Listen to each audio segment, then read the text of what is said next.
तो बोलेंगे ओवैसी जिम्मेदार है।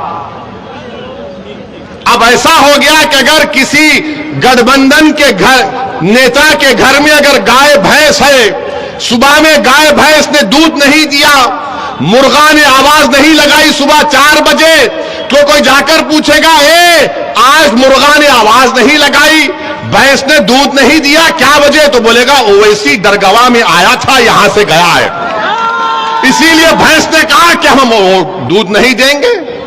यानी हर चीज की जिम्मेदारी हम पर आयद हो जाती है। हमको इससे कोई फर्क नहीं पड़ता, क्योंकि हमारी इज्जत का देने वाला अल्लाह है, हमारी कामयाबी का देने वाला अल्लाह है। और मुझे इस दुनिया में अगर हूं तो मुझे सिर्फ यही करना है कि कोशिश करूं कि गरीब और मजलूमों का फायदा हो जाए, चाहे वो मुसलमान हो या हमारे हिंदू दलित भाई हो या ओबीसी भाई हो। मेरे अजीज दोस्तों और बुजुर्गों, मेरी आपसे गुजारिश है कि आप अच्छे तरीके से अपने वोट का इस्तेमाल करिए। याद रखिए, बीजेपी के बढ़ते हुए कदमों को रोकना है। तीसरी मर्तबा मोदी को भारत का वजीर आजम बनने से रोकना है। पार्लियामेंट में आज मोदी के 306 एमपी में एक भी मुस्लिम एमपी नहीं है, एक मुस्लिम मिनिस्टर नहीं है। आज पार्लियामेंट में कितने मुसलमान एमपी हैं बताइए आप? आपकी हमारी आबादी 17 करोड़ 2011 का सेंसस कहता है। 14% के लिहाज से हमारे 50 से ज्यादा एमपी होने चाहिए, मगर कितने एमपी आपके जीत कर जाते हैं? 22 या 23 जीत कर जाते हैं। और जो भी जीत कर जाते वो डरते हैं आपकी बात करने से, वो डरते हैं आपकी इंसाफ की लड़ाई लड़ने से।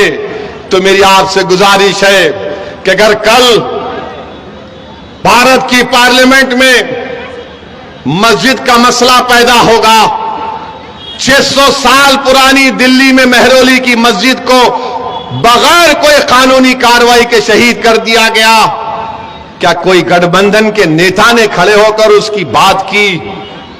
नहीं की। बात किसकी करते हैं कि मेरा बेटा मुख्यमंत्री नहीं बन सका। मैंने पार्लियामेंट में खड़े होकर कहा कि नरेंद्र मोदी मुसलमानों से उनकी शनाख्त को खींच रहे हैं। हमारी शनाख्त तो मस्जिद है।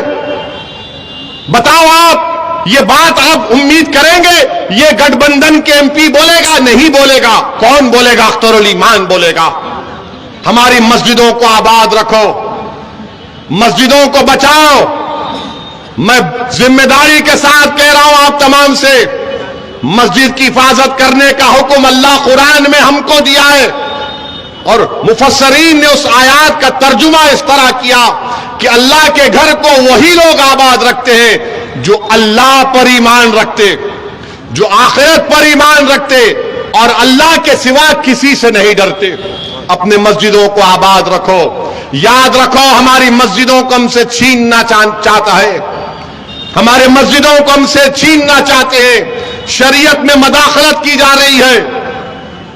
उत्तराखंड में यूनिफॉर्म सिविल कोड का नाम तो यूनिफॉर्म, मगर कानून का इतलाक सिर्फ मुसलमानों पर। मेरे भाई, ऐसे कठिन नाजुक वक्त में मेरी आपसे अपील है कि पार्लियामेंट के इलेक्शन में मजलिस को कामयाब करिए।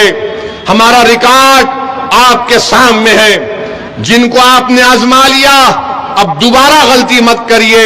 मजलिस आपकी जमात है। मैं फिर से कह रहा हूं कि मजलिस आपकी आवाज है।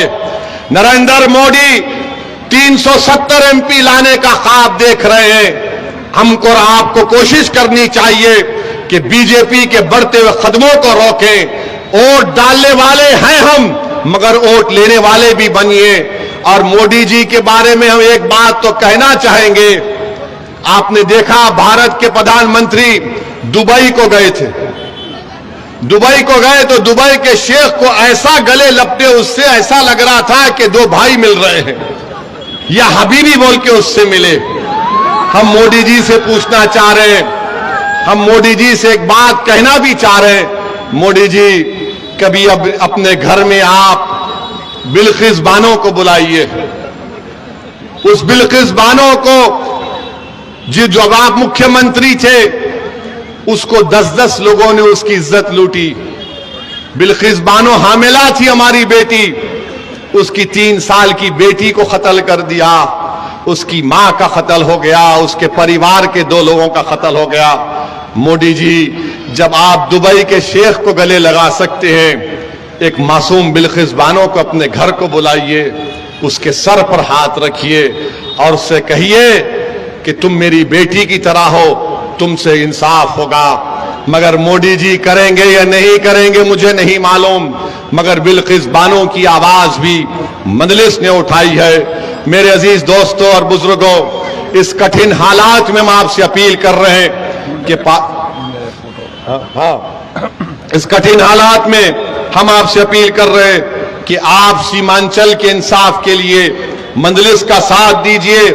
और यहां पर आप जानते हैं कि पूर्णिया के एयरपोर्ट का मसला है, कभी आप सुने डॉक्टर साहब की जबान से? नहीं सुने। डॉक्टर साहब ये चाहते हैं कि जानवरों पर जो जुल्म करे उस पर सजा बढ़ जाए। डॉक्टर साहब, काश तुम बोलते पूर्णिया का एयरपोर्ट भी बन जाए, काश तुम बोल देते, मगर हमने कई मर्तबा उठाया है। अब अख्तरुल ईमान को आप कामयाब करिए, इंशाअल्लाह ताला सीमांचल से इंसाफ शुरू होगा, पूर्णिया का एयरपोर्ट बनेगा, अलीगढ़ मुस्लिम यूनिवर्सिटी का कैंपस है, गरीबों की हक की लड़ाई है। हम आपसे अपील कर रहे हैं कि एक बार यहां से आप अख्तरुल ईमान को अपना MP बनाकर पार्लियामेंट में भिजाइए। बहुत बहुत शुक्रिया। अस्सलाम वालेकुम व रहमतुल्लाहि व बरकातहू।